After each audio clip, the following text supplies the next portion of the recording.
Student कैसे हैं आप? ठीक हैं, हर तरह खैर खैरियत है। आज हम क्वेश्चन नंबर 4.37 को डिस्कस करेंगे। Which of the following is correct for negatively skewed distribution. ठीक है, यानी आपने ये बताना है कि नीचे जो स्टेटमेंट है किस कौन सी स्टेटमेंट नेगेटिवली स्क्यू को शो करता है। Arithmetic mean is greater than mode, arithmetic mean is great less than mode, arithmetic mean is greater than median. तो ये अरिथमेटिक मीन का जो हमारा साइन है ये एक्स बार है, ये इसका मैंने सोल्यूशन लिखा हुआ है। ग्रेटर देन मोड ये लिखा हुआ है, arithmetic mean is less than mode, तो ये हमारे पास है एक्स बार लेस देन जो है वो है मोड के, ये मोड का साइन एक्स हेड से शो करता है। Arithmetic mean greater than median, यानी मीडियन एक्स टिल्ड का जो साइन है ये वाला, ये मीडियन का साइन है, तो ये एक्स बार ग्रेटर देन जो है मीडियन के। तो ये वाली जो है ना सेकंड वाली आपकी ऑप्शन है ये, क्योंकि ये लेस देन को शो कर रहा है, एक्स बार लेस देन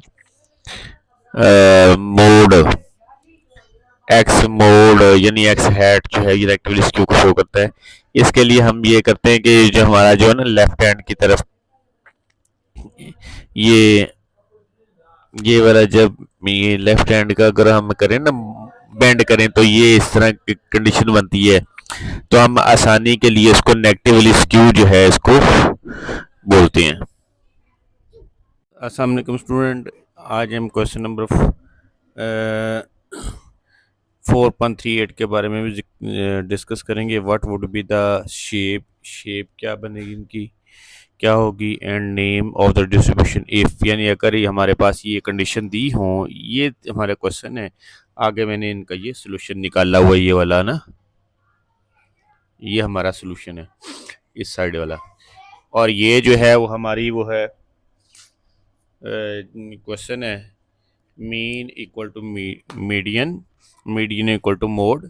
तो इसका जो सोल्यूशन बनेगा हमारी ये बेल शेप बनेगी, जिसको हम नॉर्मल कर्व भी बोलते हैं, इसको सिमेट्रिकल डिस्ट्रीब्यूशन बोलते हैं। सिमेट्रिकल इसलिए बोलते हैं कि सिमेट्रिकल मीन होता है, सिमेट्री मीन होता है इक्वल, यानी आपका अगर हम ये सेंटर पॉइंट बनाते हैं ना, तो ये 0 पॉइंट, 0 के लेफ़्ट साइड पे और 0 के राइट साइड पे और लेफ़्ट साइड पे दोनों में डिस्पर्शन जो है वो बराबर होता है, तो इसलिए हम इसको कहते हैं सिमेट्रिकल डिस्ट्रीब्यूशन। दूसरी कंडीशन हम बता रही है मीन, ये क्वेश्चन इस तरह दिया होगा, mean greater than median, median greater than mode. तो आपने जब इसकी शेप बनानी है तो ये इस तरह बनानी है कि टेल आपकी राइट हैंड की तरफ ज़्यादा होनी चाहिए। ये इसका मतलब है कि डाटा डिस्पर्शन जो है, डाटा की डिस्पर्शन है राइट हैंड की तरफ ज़्यादा है और लेफ्ट हैंड की तरफ कम है। ये देखिए यहाँ पे टेल कम बनी हुई है और राइट हैंड पे टेल ज़्यादा बनी। और एक बात ये भी ख्याल रखनी है कि ये टेल जो है एक्सिस को टच ना करे, जितनी मर्जी आप इंक्रीज कर सकते हैं लेकिन इसको टच ना करे एक्स एक्सिस को।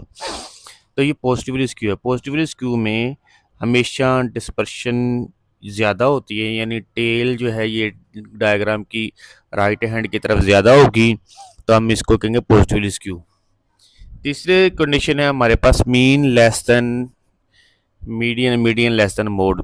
ये नेगेटिवली स्क्यू को शो करता है, यानी इसका मतलब ये है कि आपकी जो डायग्राम की ये जो टेल है ये लेफ्ट हैंड की तरफ ज़्यादा फैली होगी। इसका मतलब है कि डाटा जो है लेफ्ट हैंड की तरफ ज़्यादा इसकी डिस्पर्शन है और राइट हैंड की तरफ डिस्पर्शन कम है।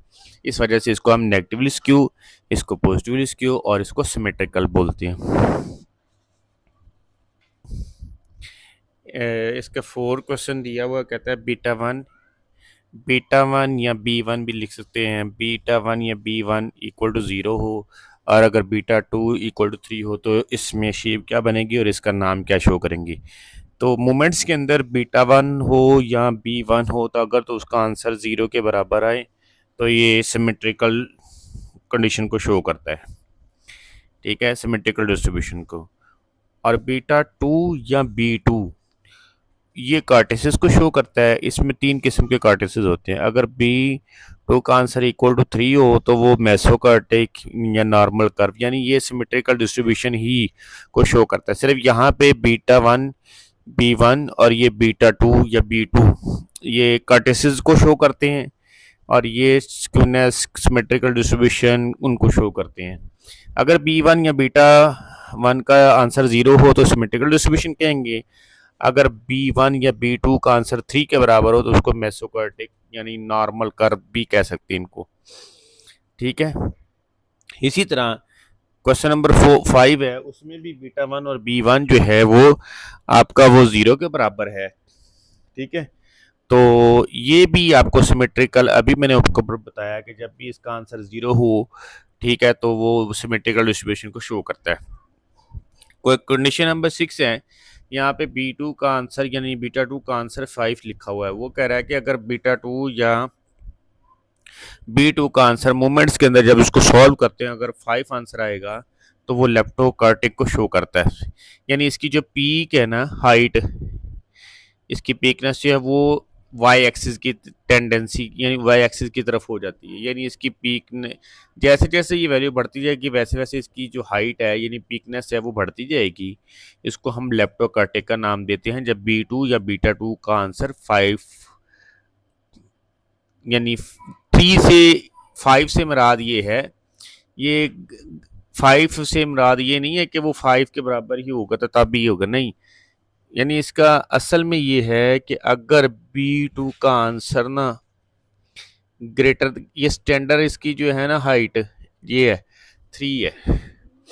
अगर 3 से ज़्यादा अगर आंसर हो जितना भी आएगा, 5 आ जाए, 6 आ जाए, 7 आ जाए, 8 आ जाए, तो वो सारे के सारे लेप्टोकार्टिक को शो करेंगे। मैं रिपीट कर रहा हूँ, ये 3 इसका स्टैंडर्ड साइज है जिसको हम मेसोकार्टिक बोलते हैं।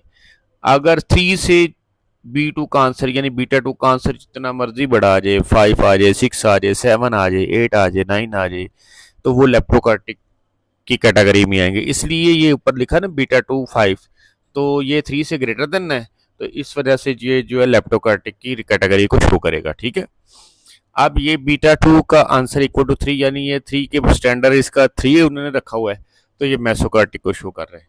इसी तरह अगर बिलफर्ज कोई ऐसा क्वेश्चन आ जाता है, ये मैं अपनी तरफ से एक क्वेश्चन लिख रहा हूँ कि B2 का आंसर आ जाता है 2, तो तब इसके क्या शेप बनेगी। तो ये B2 जो है क्योंकि हमने स्टैंडर्ड इसका 3 रखा हुआ है, तो बीटा 2 यानी बीटा 2 या B2 अगर लेस देन 3 हो तो उसको हम प्लेटिकार्टिक बोलेंगे। तो इसकी शेप ऐसे बनेगी,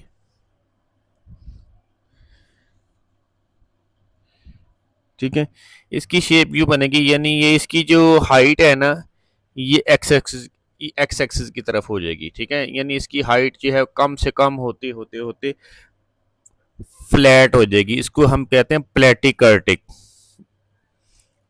प्लेटिकर्टिक।